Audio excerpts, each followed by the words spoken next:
اور اسے اپنے اندر کی ساری ہمت ختم ہوتی محسوس ہوئی۔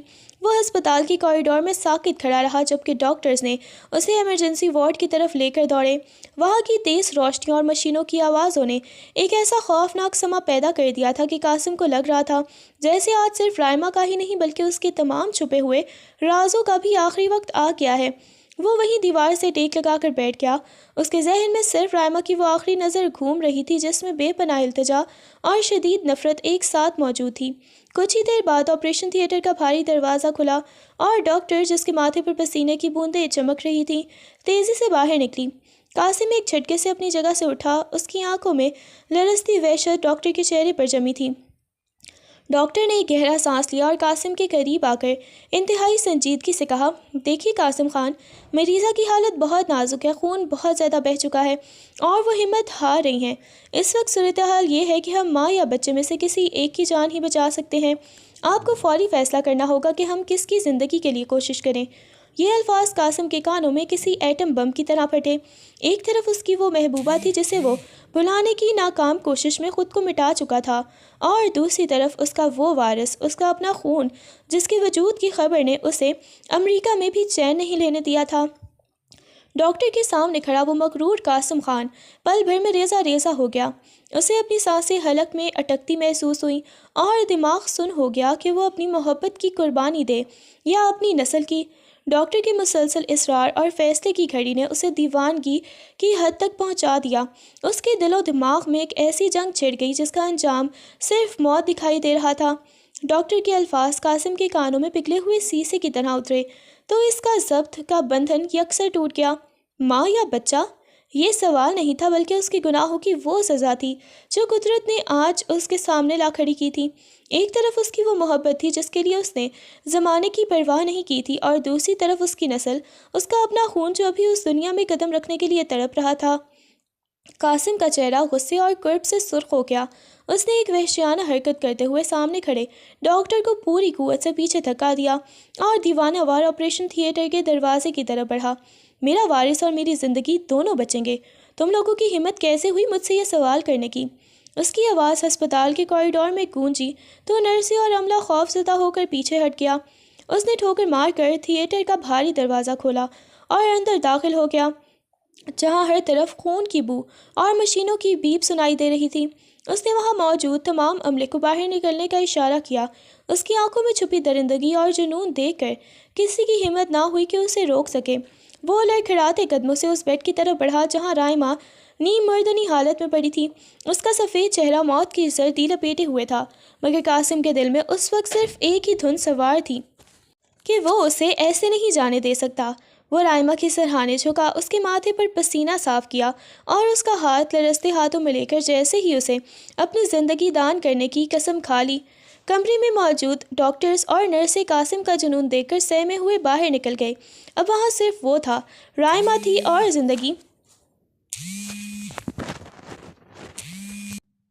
اور موت کے درمیان لٹکتا وہ لمحہ۔ قاسم نے لرزتے ہاتھوں سے رائما کے چہرے کو چھوا جو برف کی طرح ٹھنڈا پڑ رہا تھا۔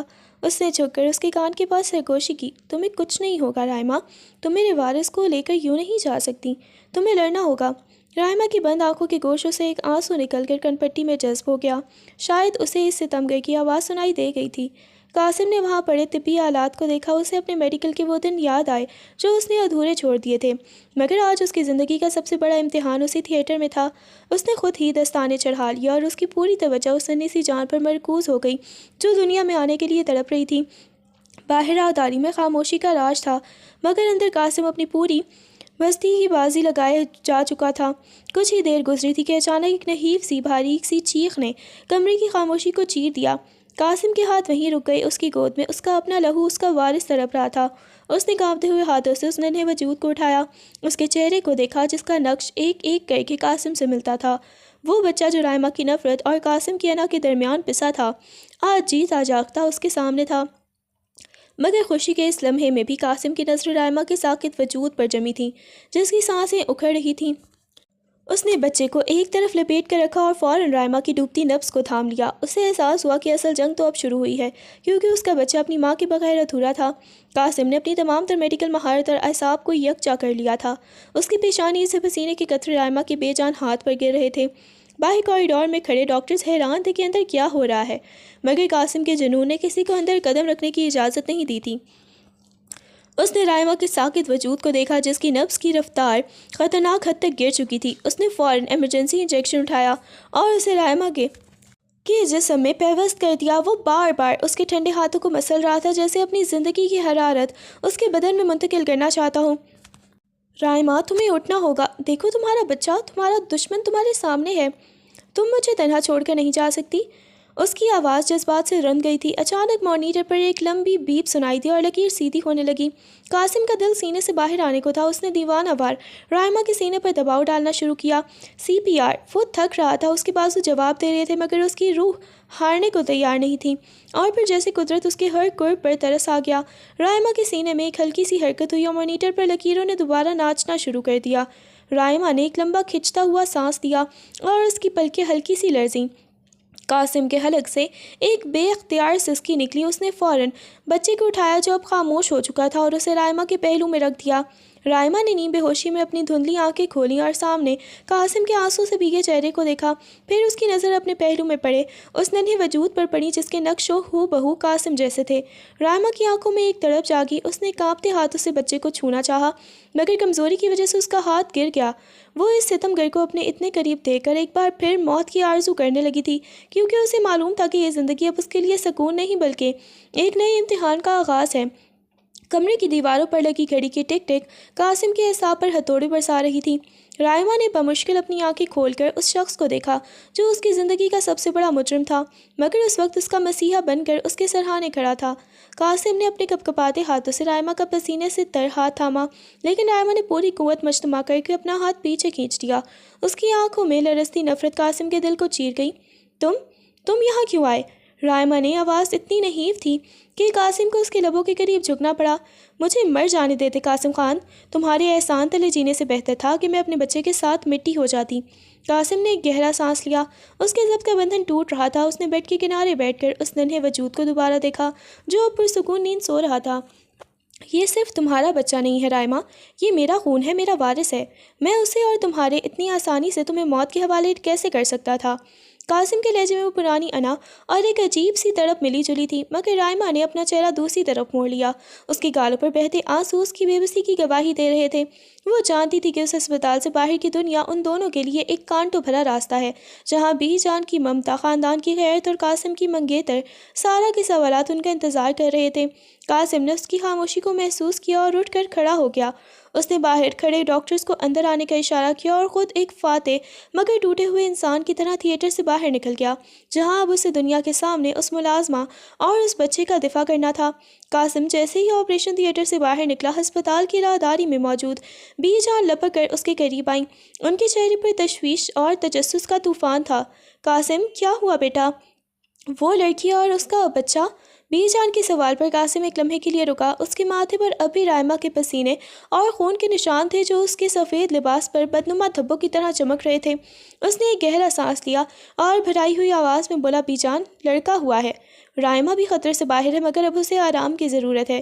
بی جان کے چہرے پر سکون کی ایک لہر دوڑی۔ انہوں نے شکرانے کا کلمہ پڑھا، لیکن ان کی عقابی نظریں قاسم کے ٹوٹے ہوئے لہجے اور لرزتے ہاتھوں سے کچھ اور ہی کشید کر رہی تھیں۔ حویلی کے باقی ملازمین جو باہر کھڑے تھے آپس میں کھسر پھسر کرنے لگے کہ آخر قاسم خان کو ایک ملازمہ کے لیے اتنی فکر کیوں ہے۔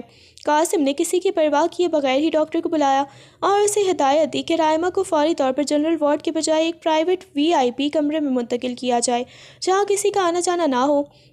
ڈاکٹر نے حیرت سے قاسم کی طرف دیکھا، کیونکہ ایک معمولی ملازمہ کے لیے اتنا مہنگا کمرہ بک کروانا کسی کی سمجھ میں نہیں آ رہا تھا۔ قاسم نے اپنی جیب سے بٹوا نکالا اور بھاری رقم کاؤنٹر پر جمع کرواتے ہوئے واضح کر دیا کہ رائما کی دیکھ بھال میں کوئی کسر نہیں رہنی چاہیے، جبکہ پس پردہ وہ جانتا تھا کہ یہ صرف ایک شروعات ہے۔ اصل طوفان تو تب اٹھے گا جب وہ اس بچے کو حویلی کی دہلیز پار کروا کر اسے اپنے نام دینے کا سوچنا شروع کرے گا۔ رائما اندر بیڈ پر پڑی اپنے سینے سے لگے اس ننھے وجود کو دیکھ رہی تھی جو اس کی زندگی کا سب سے بڑا دکھ بھی تھا اور جینے کی واحد وجہ بھی، مگر اس کی آنکھوں میں قاسم کے لیے موجود نفرت اب ایک خوفناک خاموشی میں بدل چکی تھی۔ ہسپتال کی اس مخصوص راہداری میں جہاں خاموشی کا راج تھا، قاسم نے رائمہ کو ایک پرتعیش پرائیویٹ کمرے میں منتقل کروا دیا، جس کی دیواروں کی سفیدی رائمہ کی زرد رنگت سے میل کھاتی تھی۔ کمرے میں کونے میں بنے چولہے میں وہ ننھا وجود سکون سے سو رہا تھا، مگر رائمہ کی آنکھیں چھت کو تک رہی تھیں، جیسے وہاں اپنی برباد زندگی کا نقشہ دیکھ رہی ہوں۔ قاسم دروازے پر دستک دیے بغیر اندر داخل ہوا تو رائمہ نے فوراً اپنی چادر درست کی اور رخ پھیر لیا۔ اس کا یہ عمل قاسم کے دل پر کسی خنجر کی طرح لگا۔ میں نے تمہارے لیے بہترین ڈاکٹرز اور نرسوں کا انتظام کر دیا ہے، تمہیں یہاں کسی بھی چیز کی کمی نہیں ہوگی، قاسم نے بیڈ کے قریب آ کر دبی آواز میں کہا، مگر رائمہ کی خاموشی اسے کاٹنے کو دوڑ رہی تھی۔ رائمہ نے گہرا اور تکلیف دہ سانس لیا اور بغیر اس کی طرف دیکھے انتہائی سرد لہجے میں بولی، قاسم خان، یہ VIP کمرہ، یہ مہنگی دوائیں اور یہ مصنوعی فکر، کیا یہ سب میرے لیے ہے یا اس وارث کے لیے جسے آپ اپنی انا کا سہارا بنانا چاہتے ہیں؟ قاسم کے پاس اس سوال کا کوئی جواب نہیں تھا۔ وہ بس دیکھتا رہا جس کی زندگی اس نے خود اپنے ہاتھوں سے کرچی کرچی کی تھی۔ رائمہ نے اپنی لرزتی آواز کو سہارا دیتے ہوئے بات جاری رکھی، آپ نے مجھے بچا کر مجھ پر احسان نہیں کیا، بلکہ میری سزا میں اضافہ کر دیا ہے۔ میں اس بچے کو لے کر اس حویلی میں کبھی واپس نہیں جاؤں گی جہاں مجھے صرف ایک ملازمہ کی نظر سے دیکھا جاتا ہے۔ قاسم نے ایک قدم آگے بڑھایا اور اس کا ہاتھ تھامنے کی کوشش کی، مگر رائمہ کی آنکھوں میں ابھرنے والے شعلوں نے اسے وہیں روک دیا۔ اسے احساس ہوا کہ جس رائمہ کو وہ چھوڑ کر گیا تھا وہ اب مر چکی ہے اور اس کی جگہ ایک ایسی ماں نے لے لی ہے جو اپنے زخموں کا حساب مانگنے کے لیے تیار ہے۔ قاسم نے ایک گہرا سانس لیا اور رائمہ کے بیڈ کے قریب رکھی کرسی پر نڈھال ہو کر بیٹھ گیا۔ اس کی نظریں چولہے میں سوئے اس معصوم وجود پر تھیں جو ان دونوں کی زندگیوں کے ادھورے پن کا عکس تھا۔ رائمہ، ضد مت کرو، تمہاری حالت ابھی ایسی نہیں ہے کہ تم کہیں جا سکو، اور نہ ہی میں تمہیں اس حال میں اکیلا چھوڑ سکتا ہوں۔ قاسم نے دبی آواز میں سمجھانے کی کوشش کی، مگر اس کے لہجے میں اب وہ پرانی حاکمیت چھلک رہی تھی جو رائمہ کو ہمیشہ سے چبھتی آئی تھی۔ رائمہ نے اپنی بھیگی آنکھوں سے قاسم کی طرف دیکھا۔ اس کی نظروں میں موجود قرب قاسم کے ضبط کا امتحان لے رہا تھا۔ آپ کو میری فکر کب سے ہونے لگی قاسم خان؟ جب میں کوارٹر میں اکیلی درد سے تڑپ رہی تھی تب آپ کہاں تھے؟ جب میں نے مہینوں آپ کے لوٹ آنے کی دعا مانگی تب آپ امریکہ کی رنگینیوں میں گم تھے۔ رائمہ کا لہجہ اب پھٹ پڑا تھا، اس کی نحیف آواز میں برسوں کا جمع شدہ غبار شامل تھا۔ قاسم کا سر شرمندگی سے جھک گیا۔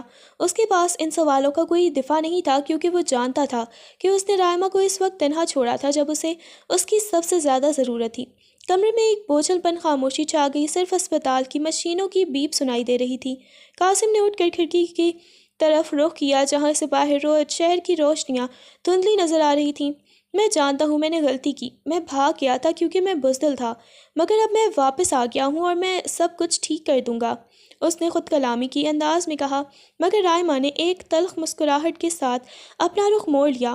اسے معلوم تھا کہ کچھ زخم ایسے ہوتے ہیں جن کا ازالہ صرف لفظوں سے نہیں کیا جا سکتا، اور قاسم کا یہ واپس آنا شاید اس کی زندگی میں نئے طوفانوں کا پیش خیمہ تھا۔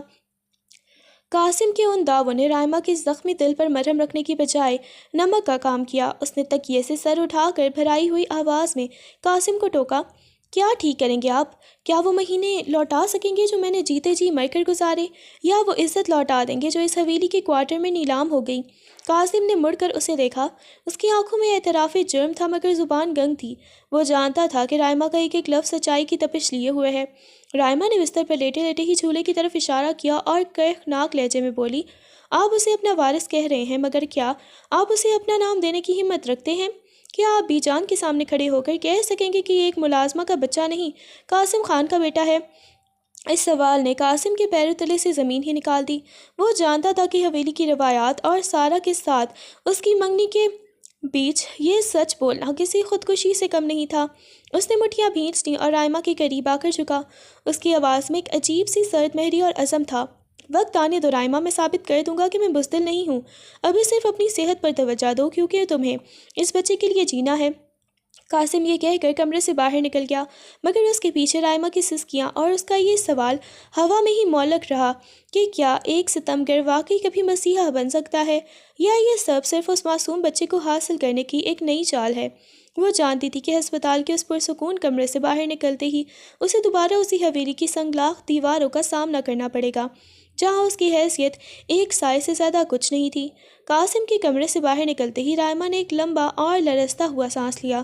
اس کی آنکھیں ابھی دروازے پر جمی تھی جہاں سے وہ شخص ابھی روبدار قدموں کے ساتھ رخصت ہوا تھا۔ اسے قاسم کے لہجے میں موجود وہ عزم ایک نئے خوف میں مبتلا کر رہا تھا، کیونکہ وہ جانتی تھی کہ جب قاسم خان کچھ کرنے کی ٹھان لیتا ہے تو پھر وہ کسی کی پرواہ نہیں کرتا، چاہے اس میں کسی کی زندگی اجیرن ہی کیوں نہ ہو جائے۔ کمرے میں موجود نرس نے اندر آ کر بچے کو چیک کیا اور رائمہ کو دوا لینے کا اشارہ کیا، مگر رائمہ کا ذہن کہیں اور ہی بھٹک رہا تھا۔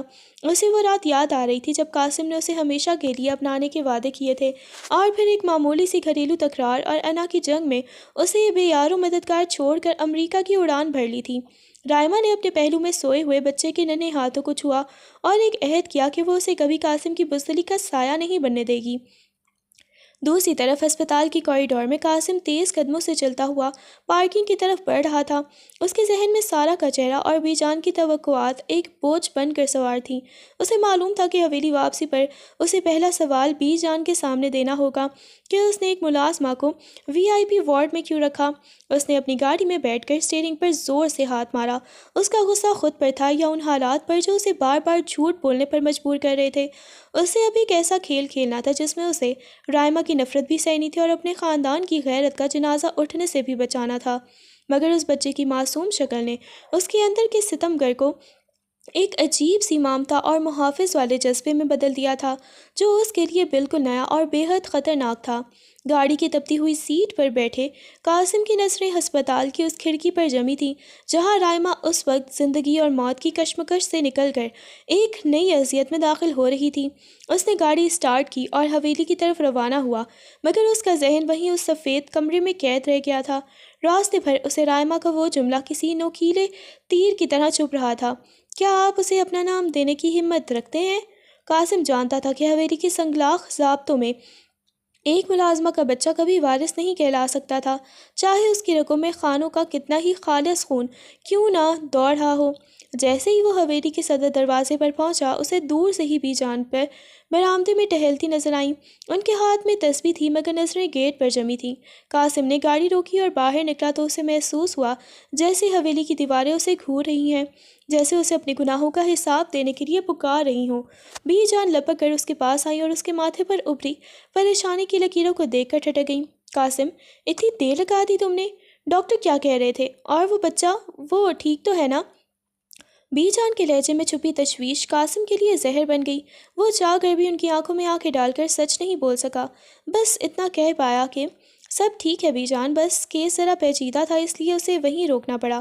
مگر بی جان کی عقابی نظریں اس کے لہجے میں چھپی اس لرزش کو بھاپ گئیں جو قاسم چھپانے کی ناکام کوشش کر رہا تھا۔ انہیں اندازہ ہو گیا تھا اس خاموشی کے پیچھے کوئی ایسا طوفان پل رہا ہے جو حویلی کی بنیادیں ہلا کر رکھ دے گا۔ بی جان کے سامنے کھڑے قاسم کو محسوس ہوا جیسے حویلی کا دالان یکدم تنگ ہو گیا ہے۔ پیچیدہ کیس؟ قاسم بیٹا، تو تم اسے ہسپتال چھوڑ کر آ جاتے، یہ تمہارے ماتھے پر پسینہ اور آنکھوں میں ایسی وحشت کیوں ہے؟ بی جان نے اس کے قریب آ کر اس کے ماتھے پر ہاتھ رکھا مگر قاسم نے نظریں چرا لیں۔ اس کا ذہن ابھی بھی اس منظر میں قید تھا جہاں اس نے خود جھک کر اس ننھے وجود کو دنیا میں لانے کے لیے اپنا سب کچھ داؤ پر لگا دیا تھا۔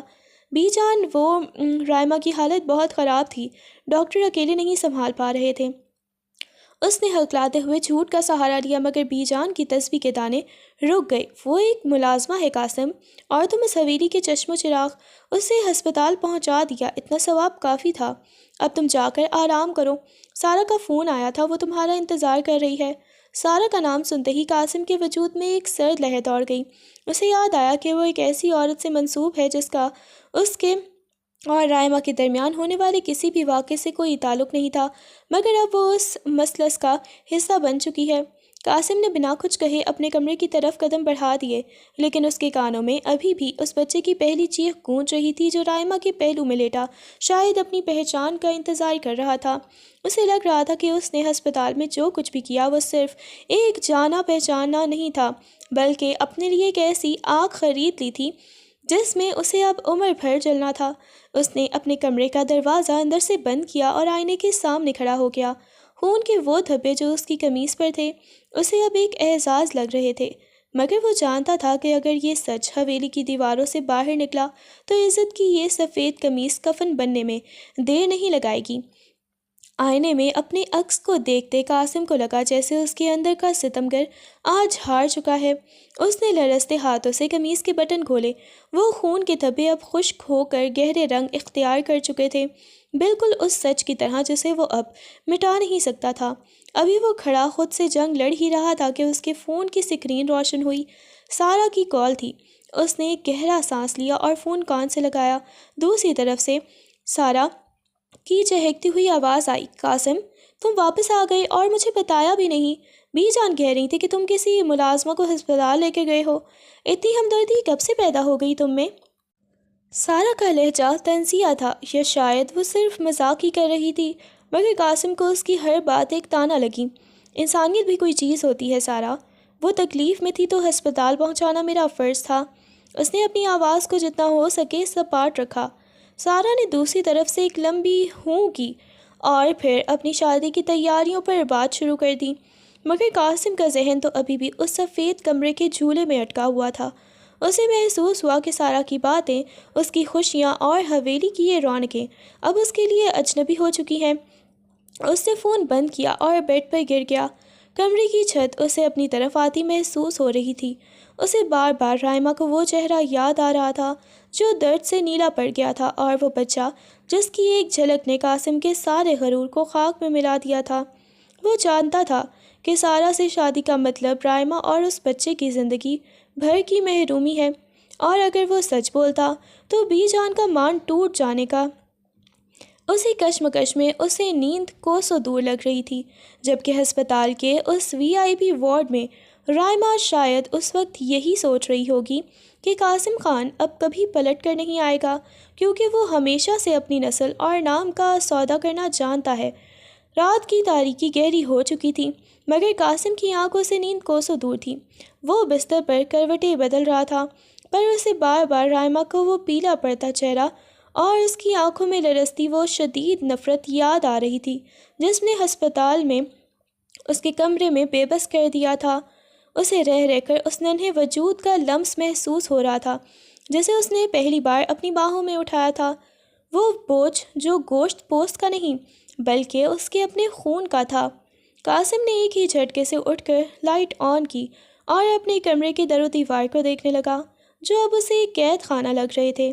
اسے احساس ہوا کہ یہاں وہ حویلی کے پرتعیش کمرے میں تو ہے، مگر اس کا دل اور روح اس وقت ہسپتال کے اس وی آئی پی وارڈ کے باہر کوریڈور میں بھٹک رہے ہیں۔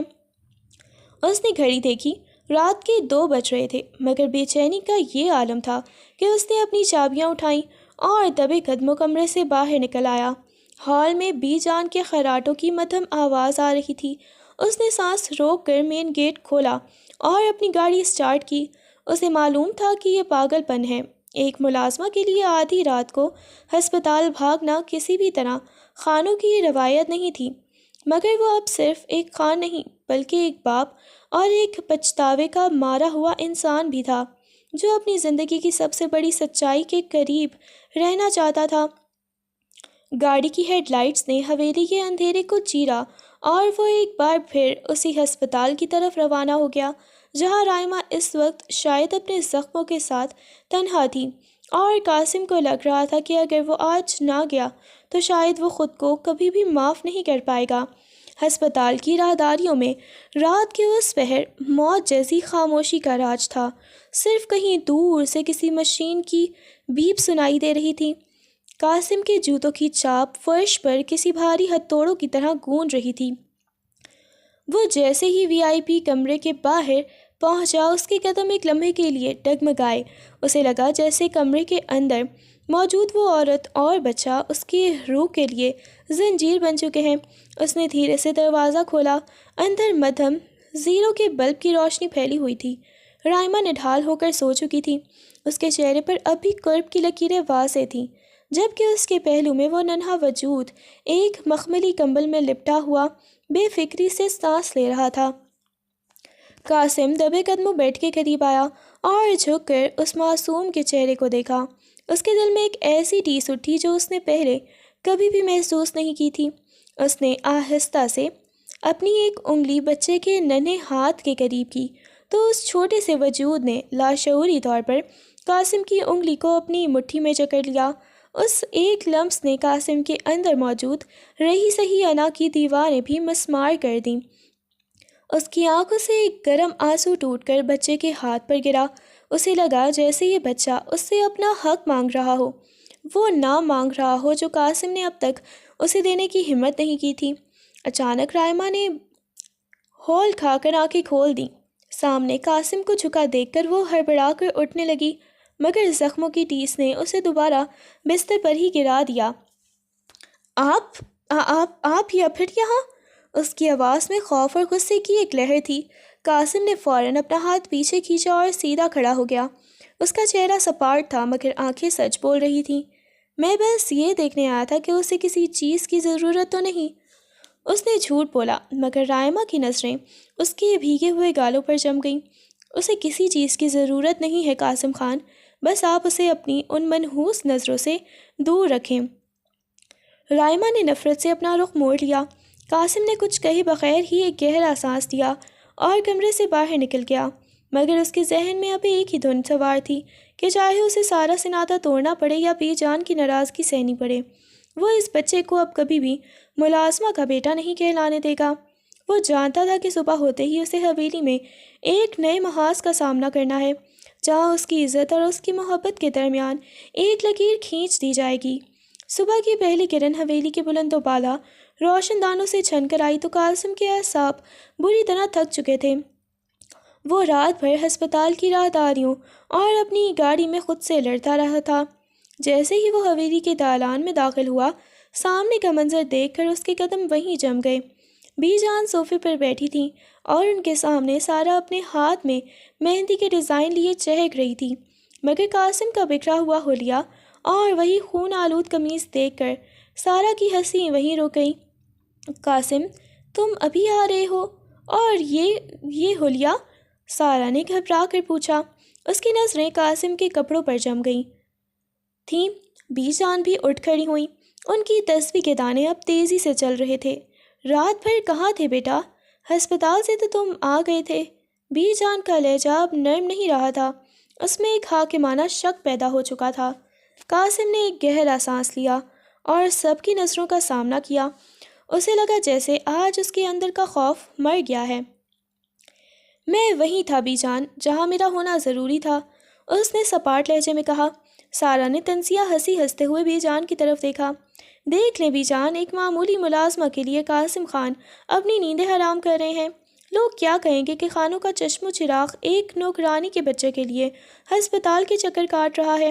سارا کے ان الفاظ نے قاسم کے اندر لگی آگ کو ہوا دے دی۔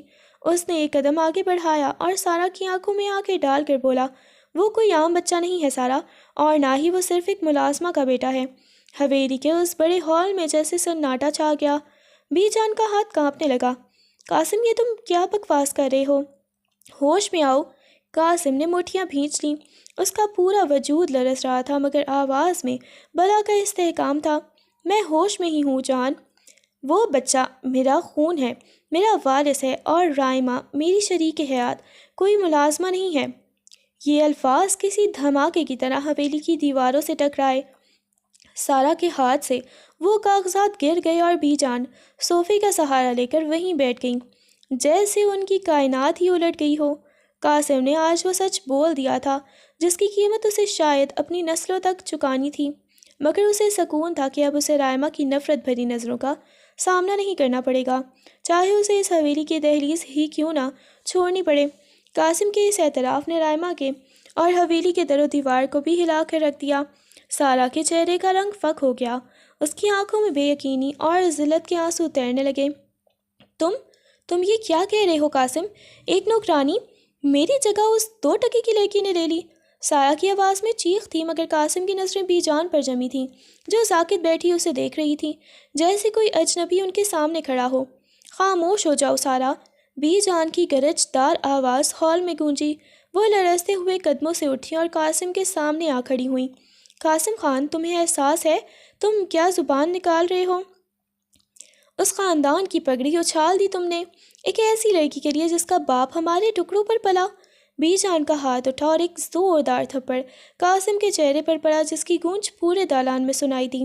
قاسم نے اپنا چہرہ نہیں موڑا، اس کی آنکھوں میں سرکشی کے بجائے ایک عجیب سی تشویش تھی۔ بی جان، پگڑی تب اچھلتی جب میں اپنے ہی خون کو لاوارث چھوڑ دیتا۔ میں نے غلطی کی، میں بھاگ گیا تھا، مگر اب میں اس گناہ کا بوجھ لے کر مزید نہیں جی سکتا۔ سارا نے غصے میں اپنے ہاتھ کی مہندی والے کاغذ پھاڑ کر فرش پر پھینک دیے۔ مبارک ہو بی جان، آپ کا لاڈلا اب ایک ملازمہ کا سہارا بنے گا۔ مجھے اس رشتے کی ضرورت نہیں جو ایک جھوٹ کی بنیاد پر کھڑا ہو۔ وہ پیر پٹکتی ہوئی حویلی سے باہر نکل گئی، جبکہ بی جان وہیں فرش پر بیٹھ کر بین کرنے لگی۔ قاسم نے ایک نظر اپنے اس پرآسائش گھر پر ڈالی جو اب اسے پرایا لگ رہا تھا۔ اس نے مڑ کر بی جان کو نہیں دیکھا بلکہ سیدھا اپنے کمرے میں گیا، چند ضروری کاغذات اور گاڑی کی چابی اٹھائی اور باہر نکل گیا۔ اسے معلوم تھا کہ اب حویلی کے دروازے اس پر بند ہو چکے ہیں، مگر اسے اس بات کی فکر نہیں تھی۔ اسے بس جلدی سے تھی تو ہسپتال پہنچنے کی، جہاں رائمہ اور اس کا بیٹا اس کے نام کے منتظر تھے۔ جیسے ہی وہ ہسپتال کی پارکنگ میں پہنچا، اس نے دور سے دیکھا کہ رائمہ کے کمرے کے باہر کچھ پولیس والے کھڑے تھے اور وہاں لوگوں کا ہجوم تھا۔ اس کا دل دھک سے رہ گیا۔ کیا بی جان نے اس سے پہلے ہی کوئی چال چلتی تھی؟ وہ دیوانہ وار وارڈ کی طرف بھاگا۔ قاسم کا دل سینے سے باہر آنے کو تھا۔ اس نے دیوانہ وار پولیس والوں کو ہٹا کر کمرے کا دروازہ کھولا۔ قاسم کا دل سینے سے باہر آنے کو تھا۔ اس نے دیوانہ وار پولیس والوں کو ہٹا کر کمرے کا دروازہ کھولا تو اندر کا منظر دیکھ کر اس کی روح ہی فنا ہو گئی۔ رائمہ کا بیڈ خالی تھا اور جھولا جس میں اس کا وارث سو رہا تھا وہاں اب صرف ایک خالی سفید کمبل پڑا تھا، جبکہ کمرے کی کھڑکی کھلی تھی اور پردے ہوا میں کسی نوحے کی طرح لہرا رہے تھے۔ کہاں ہے وہ؟ میری بیوی اور میرا بچہ کہاں ہے؟ اس نے وہاں کھڑے کانسٹیبل کا گریبان پکڑ کر وحشت زدہ لہجے میں پوچھا تو پولیس والے نے اسے ایک خط تھمایا جو رائمہ نے بیڈ پر چھوڑا تھا۔ لرزتے ہاتھوں سے قاسم نے وہ تحریر پڑھی جس میں رائمہ نے لکھا تھا کہ قاسم خان، آپ کا اعتراف اور آپ کا نام اب میرے کسی کام کا نہیں۔ میں اپنے بچے کو ایک ایسی حویلی کا وارث بنتے نہیں دیکھ سکتی جہاں اس کی ماں کو ہمیشہ ایک گناہ کی نشانی سمجھا جائے۔ میں اسے اب آپ کے سائے سے بھی دور لے جا رہی ہوں تاکہ وہ ایک آزاد انسان بن کر جی سکے، نہ کہ آپ کی انا کا قیدی بن کر۔ قاسم وہیں گھٹنوں کے بل فرش پر بیٹھ گیا۔ اس کے کانوں میں بی جان کی باتیں اور سارا کے تانے اب ایک بے معنی شعور کی طرح گونج رہے تھے، کیونکہ وہ جس سچ کی خاطر اپنا سب کچھ لٹا کر آیا تھا وہ سچ خود اسے ٹھکرا کر اندھیروں میں روپوش ہو چکا تھا۔ ہسپتال کی وہ تیز روشنیاں اسے کاٹنے کو دوڑ رہی تھیں اور اسے پہلی بار احساس ہوا کہ محبت اور گناہ کا حساب برابر کرنے میں قدرت کبھی دیر نہیں کرتی۔ وہ خانوں کا وہ غرور تھا جو آج ایک خالی جھولی کے سامنے اپنے بستی کی بھیک مانگ رہا تھا، مگر باہر بارش شروع ہو چکی تھی جو شاید رائمہ کے قدموں کے نشان مٹانے کے لیے کافی تھی۔ قاسم ہسپتال کے ٹھنڈے فرش پر بیٹھا رائمہ کے لکھے ہوئے الفاظ کو اپنی روح پر نقش ہوتا محسوس کر رہا تھا۔ اس کی بند مٹھی میں وہ خط ایک بے جان کاغذ نہیں بلکہ اس کی بربادی کا پروانہ تھا جس نے اسے حویلی کے جاہ و جلال اور اپنی اولاد کے لمس دونوں سے محروم کر دیا تھا۔ وہ دیوانہ وار ہسپتال سے باہر نکلا۔ تیز بارش اس کے چہرے کو بھگو رہی تھی، مگر اس کے اندر لگی آگ بجھنے کا نام نہیں لے رہی تھی۔ اس نے اپنی گاڑی سڑکوں پر دوڑائی، ہر بس اسٹاپ، ہر ریلوے اسٹیشن اور ہر اس جگہ چھان ماری جہاں رائمہ کے جانے کا امکان ہو سکتا تھا، مگر وہ ستم زدہ لڑکی اپنے دکھوں کی گٹھڑی اور اس ننھے وجود کو سینے سے لگائے کسی ایسے گمنام راستے پر نکل چکی تھی جہاں قاسم خان کا نام اور اسرار و ضحوک ایک دیوار بن کر کھڑا نہ ہو سکے۔ کئی دن گزر گئے۔ حویلی میں بی جان نے اسے اپنانے سے انکار کر دیا اور سارا کی شادی کہیں اور طے پا گئی۔ قاسم اب ایک زندہ لاش بن چکا تھا جو دن بھر ہسپتال کے اس خالی کمرے کے باہر بیٹھا رہتا جہاں سے اس کی خوشیاں رخصت ہوئی تھیں۔